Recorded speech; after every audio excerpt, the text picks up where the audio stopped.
serious, eerie towns, disappearing diners, and creepy gas stations. What's your true, unexplained story of being in a place that shouldn't exist? A couple years ago a buddy and I got turned around on a side road in rural North Missouri. I had no service for GPS and it was pouring rain, so I headed south toward my destination hoping to run into a main highway. We ended up coming into the town of Skidmore, MO. It's a tiny town in the middle of nothing, but there's something dark about that place. Infamously in the 80s a man known as the town bully was killed in broad daylight in the middle of town there. Not one person spoke up about who killed him and it's never been solved despite many witnesses. There's also been disappearances and a brutal crime a few years ago involving a baby being cut out of a woman's womb. Keep in mind this is a town of only 270 people. As we drove down the main drag several people gave us a blank but intimidating stare. Completely unnerving. Once we got out of the town my buddy mentioned he'd had a sense of impending doom or danger as we drove through. Weirdly enough I'd been feeling the same way. I'd never had such a persistent gut feeling of danger like that before. We agreed to never ever go through Skidmore again. There's something seriously evil about that town. It shouldn't exist.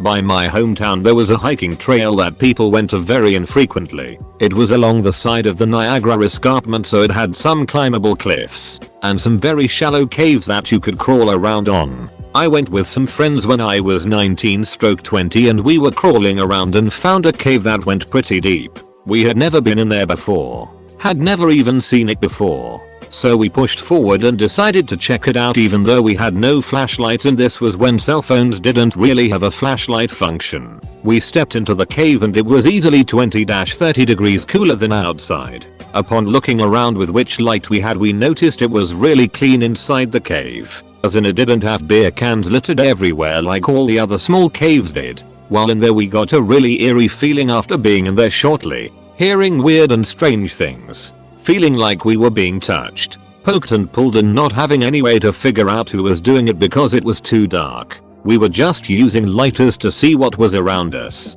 We were convinced one of us was messing with the others. Although anytime we sparked up a lighter, we were all decently far apart. We decided to hightail it out of there after only a few minutes, convinced to come back with flashlights. We came out to see that it was now dusk outside. When we entered it was midday. Somehow we had lost roughly 3 hours inside of this cave. We went back with flashlights the next week, but have never been able to find this cave again. Edit. Got 8 PMS asking where this is. It is in Wisconsin, Oakfield Ledge if you want to check it out. There's this old abandoned hotel a couple hours away from me. It's not like a modern hotel, but like an old Victorian house that was turned into a band. It's totally boarded up. Big fence around it with barbed wire. Apparently it's pretty damn haunted. In high school me and some friends went to go check it out. It's in the middle of this a circular road. Not a roundabout, but you can go around several times before feeding back onto the main road.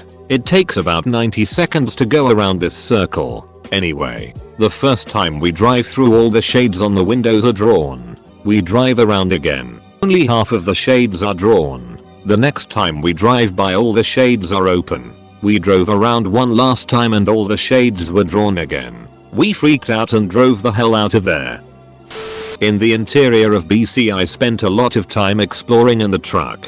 Found loads of abandoned buildings and cabins, but the coolest place that a friend showed me was an abandoned hippie commune deep in the forest. There were some crazy house designs. One looked like an ark. One was a 40-foot teepee clad with aluminum. The place was clearly built by people who had very little building experience, but lots of creativity and motivation. There was a lot of weird stuff I found on the property, and I even found a bike that was stolen off me the year prior. I have an Imgur album I'll find and link. Edit. Not just one, but there's a whole lot of places in rural NZ that will scare the shit out of someone who isn't used to it. Hell, even some of my Kiwi friends would sometimes be like, "Duck, no, I'm not hiking out there with you guys. Good luck." If I had to choose one, we were doing a 5-day hike. Had pretty good maps and directions. Now there's a lot of nationally funded huts throughout the island.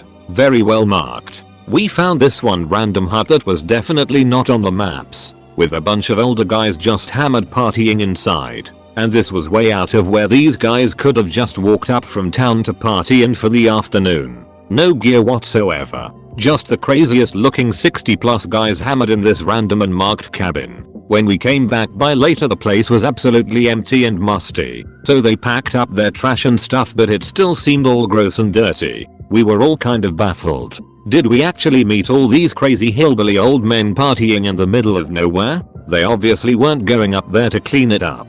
And where the hell did this cabin even come from just in the middle of these mountains? And how did they just randomly hike up there with cases of beer and booze and speakers?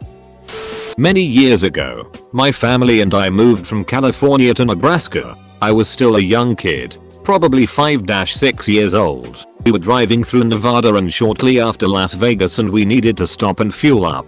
We stopped at your typical old school gas station that rings when you pull up to the pump.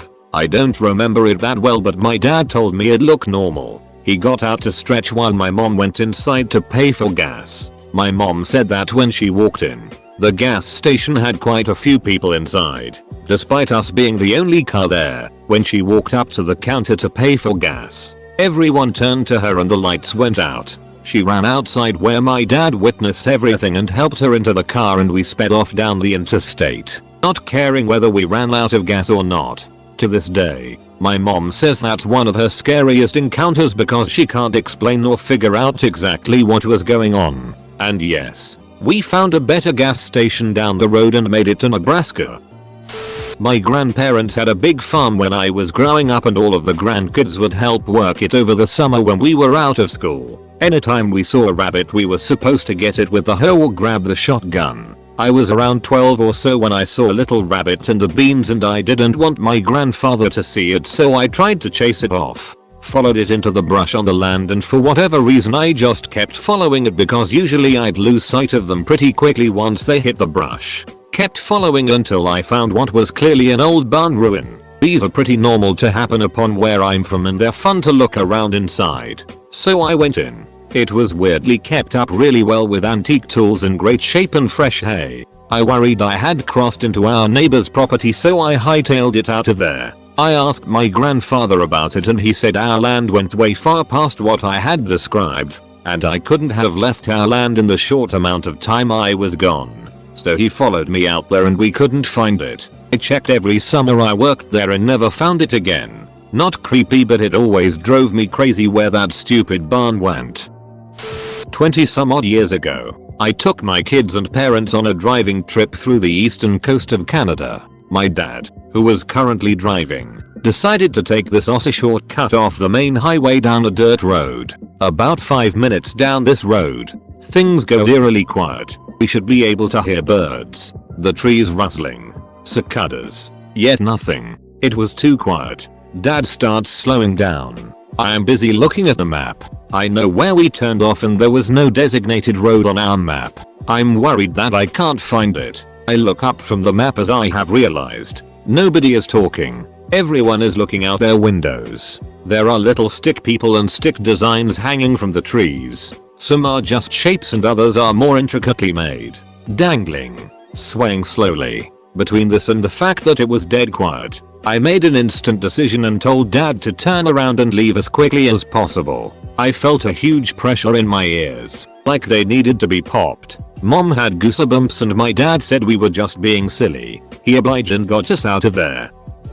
Where I live there's an abandoned mental hospital. For real. It's so creepy, and until very recently there was no real security on property. Right now they're going through asbestos removal so they can implode it. Though, I worked fairly close to it. So one night I told my co-workers I was gonna walk home and took the long path through the woods. If you parked at the businesses near it, they would usually call the cops. I got into an auxiliary building, and it was the creepiest hit ever. I'm a big fan of the game Outlast, so it felt like stepping straight into that. I then ventured further to the main building and the auditorium. I was wearing a mask and stuff so the asbestos and dust didn't kill me. It was crazy. The thing is, it's recently-ish abandoned, like 2004 I think. So it's all modern architecture and everything seems eerily new. There's graffiti and such of course, but it really feels like one day everyone just up and left and never returned. Every single time I looked down a hallway I felt like there was someone or something there. There's a series of tunnels under the city that lead to this hospital too. I tried to go down there but my planned escape route had been backfilled, probably to prevent people like me from entering. So I went back up and walked back through to my work and to catch Uber home. On the way out I was accosted by a bunch of cops. Evidently they had some cameras and such out there. They take trespassing really seriously. I showed them my Florida ID and said I was a temporary resident and lost my dog. I had no clue about the history of the place and just searched the woods. They believed me and sent me on my way. My friends and I were wandering through the woods alongside a massive college campus and came to a clearing with a massive abandoned and unlit industrial complex sitting inside with an overgrown old road leading somewhere or other. There were abandoned, rusted out school buses and all sorts of just walls with printing and signage and warnings scattered about as if they were leftover Legos, not permanent structures, but parts of something, with signs on them about radiation, because apparently they were for some sort of bomb shelter project during the Cold War that was never completed. Apparently, decades ago, this college built an entire power plant to power the school, but it never worked, so they abandoned it and removed it from all maps. And it was weird as duck discovering it while tripping balls, but at least we stole some cool signs. Not creepy, just weird to me. A music store seemed to just show up in my town. I'd lived here 3 years and never saw it. Went in, and the guy had one bass guitar in the store. Me, being a bassist, played it and fell in love. Bought it, and then the next week when I was in town, the store was totally empty and looked like it hasn't been open in a long time. Got a new bass out of it though, so I'm cool with it being a spooky ghost store. 1. There is a town right near me in Pittsburgh, PA, Lincoln Way in Clayton, PA, where a whole street full of families disappeared overnight back in the 70s. Everything, bills, food, clothes, etc. was left behind. No trace of them to this day. You can go on Google Maps and look it up. The houses are abandoned and almost closed off from the rest of the town. 2. There was another instance that I'll never forget. I read it here on a Creepiest Google Map Places. A man in Canada decided to drive until the highway stopped, sometime in the past couple years. I believe he started in Winnipeg and kept going NNW until he ran out of road. About 1-2 hours before he got to that point, he saw a lot of cars parked off the side of the road. Keep in mind that there wasn't a single gas station or store nearby and hasn't seen a house for quite some time. There was a lot of about 30-35 cars, old cars, want to say from the 50s or 60s. And in the distance he saw a cavern entrance that was faintly illuminated by light. He noticed the tail end of a group of people dressed in all black walking in. No signs were around advertising it and he said he couldn't find anything about it on Google Maps. He posted this a year ago, and that trip was even further back from that. I reached out and tried to get any markers or nearby areas I could do my own research by, but he said he could not remember specifics. Still makes me wonder to this day what was going on there. In the 7th grade I had a friend that lived near a beach on a bay of Lake Michigan. One day in early May it reached 70 degrees, nearly unheard of for that time of year in northern Wisconsin. My 2 friends, including the beach friend, excitedly rode our bikes down to the beach to maybe dip our toes in, expecting still frigid waters, and then tan for the rest of the afternoon. The water, though, was surprisingly warm, like bath water warm. In this particular area of the bay the water was shallow for about a half mile out, and we joyously splashed around, wading deeper and deeper until we were about chest deep.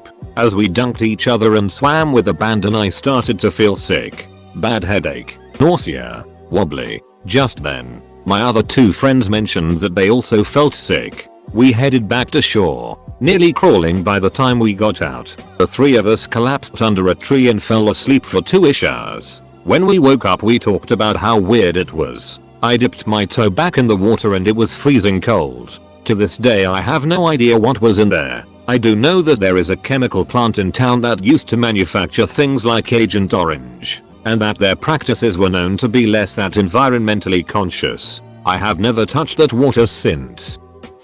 Siberjaya, Malaysia. I was opening a call center so working nights to match US hours. Our typical lunch spot was closed for a few days. One guy says he knows a place close by. We pile in his car and off we go into the jungle. This was 10, 15 years or so ago. At that time, if you headed towards KL, it stayed pretty urban or suburban. You head some other directions, it got dark fast. We are out on these roads, street lights go from regular intervals to what seemed like one every 5 kilometers. It quickly becomes obvious the driver is lost. He's stopped looking for a place to eat and is outright just looking for the way back to the office. Then we saw this house with the counter where the car park should be just lighting up the jungle around it. We pulled in mostly for directions. Turns out this was a random little mammoth stall built onto these people's house. They operated for the farms in the area, were in the process of shutting down but stayed open to feed us. Out in the middle of the jungle, I had some of the freshest and bomb-ass Indo-Chinese food. They were even able to give us directions to get back to the office area. We tried to find that spot again like a week later. Thought we reversed the directions. Nothing but trees.